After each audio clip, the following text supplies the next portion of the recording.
Hi, this is Dr. Gregory Sadler. I'm a professor of philosophy and the president and founder of an educational consulting company called Reason.io, where we put philosophy into practice. I've studied and taught philosophy for over 20 years, and I find that many people run into difficulties reading classic philosophical texts. Sometimes it's the way things are said or how the text is structured. But the concepts themselves are not always that complicated, and that's where I come in. To help students and lifelong learners, I've been producing longer lecture videos and posting them to YouTube. Many viewers say they find them useful. What you're currently watching is part of a new series of shorter videos, each of them focused on one core concept from an important philosophical text. I hope you find it useful as well. The third section of the third part of Simone de Beauvoir's The Ethics of Ambiguity is titled The Antinomies of Action. And we could say that the first main shape that this is going to take is what she's going to call, just a few pages in, the paradox of action. And she's got a formulation for this, so we'll look at the general formulation, and then we'll talk about each of the less general but not entirely individual frameworks that this takes on. And so it can be phrased, as she does, like this. No action can be generated for man or for humanity, for free beings, without it being immediately generated against men. Now notice the difference, not just between the singular and the plural, but we could say the general and the particular. Anytime that you are trying to do something to improve the situation of human beings, humanity, particularly in terms of what she's discussed as the situation of oppression, you are inevitably, actually not just inevitably, since she's going to say immediately as well, going to have to impinge upon somebody's freedom. You're going to have to treat somebody as less than completely human. And so for a lot of people, this is a reason to sort of throw your hands up in despair and say, there's nothing I can do, or we should keep things just the way they are because anything else would be making things worse or cooperating with some sort of dynamic against other people. And de Beauvoir is going to reject that. She's going to say, no, we actually do need to do something about the situation of oppression, but we can't be idealists about it. We have to be realistic about the fact that, to use the old adage, you can't make an omelet without breaking some eggs. And you're going to have to keep on breaking eggs even after the omelet is made.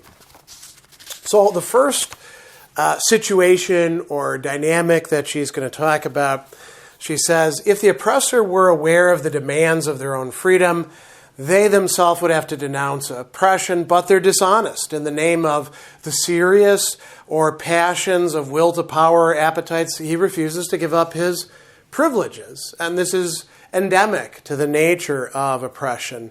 So in order for a liberating action against that to be a thoroughly moral action, it would have to be achieved through something that rarely happens, a conversion of the oppressors. And she says then there would be a reconciliation of all freedoms. We could think about this in terms of working for Immanuel Kant's ideal kingdom of ends. We could think about this in all sorts of interesting metaphors.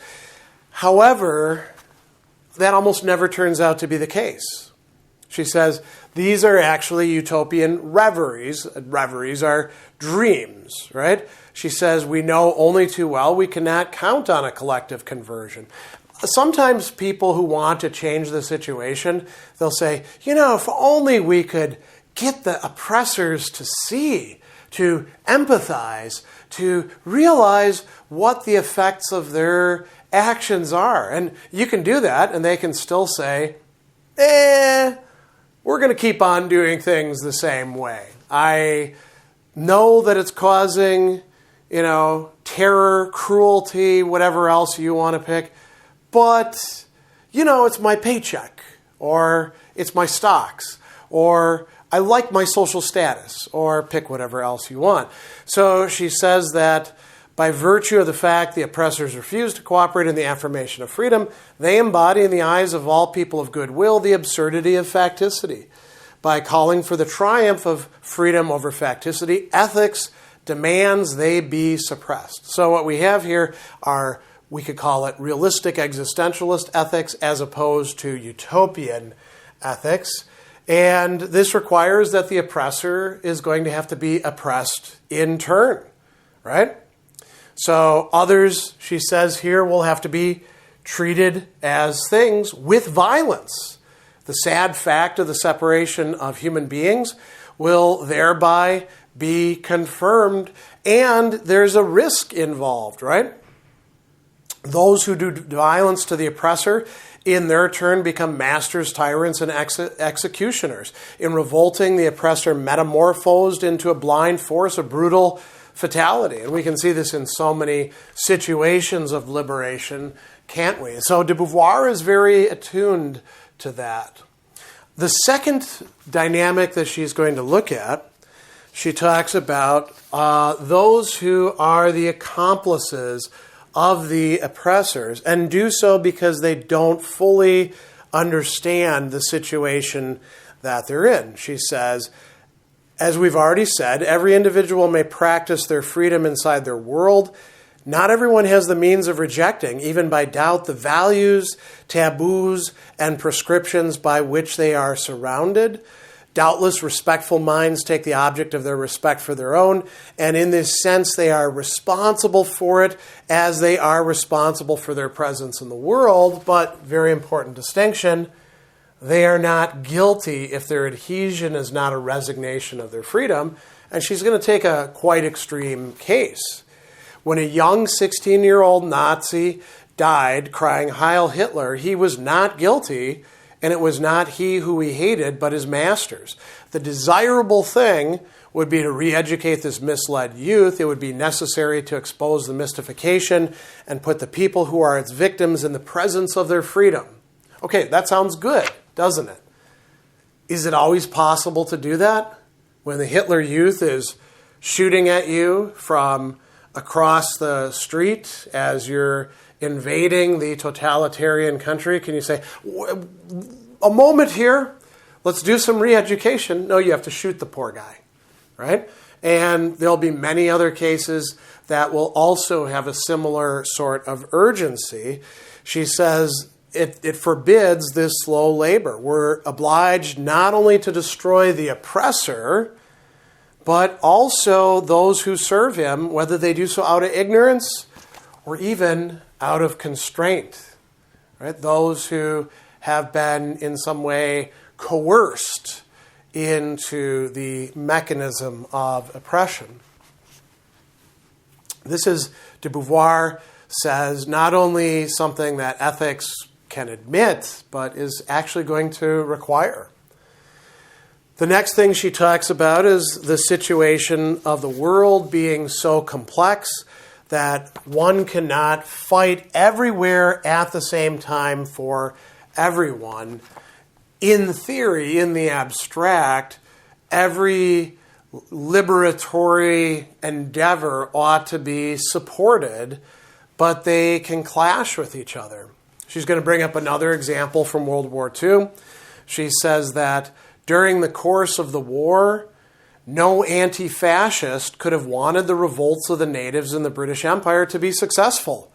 On the contrary, these revolts were supported by the fascist regimes, but we cannot blame those who, considering their emancipation to be the more urgent action, took advantage of the situation to obtain it. So what do we often have? She says, one finds oneself obligated to oppress and kill people who are pursuing goals whose validity one acknowledges oneself. You cannot be the universal perfectionist liberator of all, you're going to have to pick sides, even knowing that you may be picking sides against those who have a legitimate cause, a genuine beef with how things are and have been and will be for them in the future.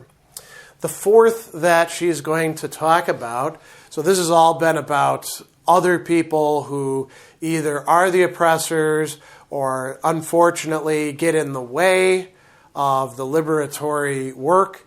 She says even those on our own side and our very own selves have to sometimes be sacrificed.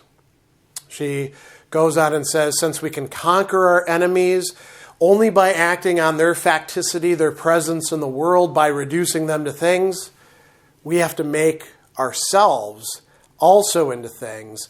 In this struggle in which wills are forced to confront each other through their bodies, again, existence in the world, like those of our opponents, our bodies and the bodies of our allies are exposed to the same brutal hazard, the same chance of all sorts of things going wrong. They will be wounded, killed, or starved. Every war, every revolution demands the sacrifice of a generation, of a collectivity, by those who undertake it, right? So she says, even outside of periods of crisis when blood flows, the permanent possibility of violence can constitute between nations and classes a state of veiled warfare in which individuals are sacrificed in a permanent way. So she doesn't say that any of these considerations should dissuade people from action against oppression. As a matter of fact, all of these have to be taken on as real conditions, not ideal conditions, for choosing and then acting ethically, which means that there's no perfect solution in any case. There'll never be a perfect cause. There'll never be a perfect oppressor. There'll never be a perfect victim either.